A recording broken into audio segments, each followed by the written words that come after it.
ওরে নবীর উম্মত, টাকাওয়ালা মনে করতেছো টাকার গরমে তুমি আজকে মাস্তান? আল্লাহর কসম, না না।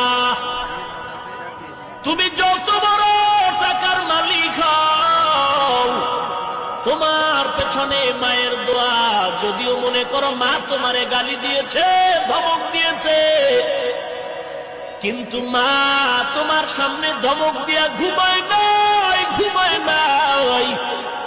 মা ঘরের আধারে গিয়া একা একা আল্লাহর কাছে মাপ চায়া বলছে, রে মালিক, আমি রাগের কারণে সন্তানের ধমক দিয়েছি, গালি দিয়েছি, কিন্তু তুমি রাগ করিও না।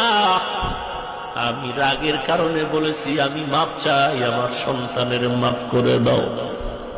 তোমার সন্তান আজকে ওই মা বাবাকে চিনলা না, মাস্তানি করে চলতেছে। নিজে নিজে মনে করো টাকায় বড় হয়ে গেছ রে সন্তান। আমি তোমার পা ধরে বলছি, পা দুটো আগায় দাও। আমি তোমার পায়ে হাত দিয়ে বলি, যদি অন্যায় করে থাকো তাড়াতাড়ি মা বাবার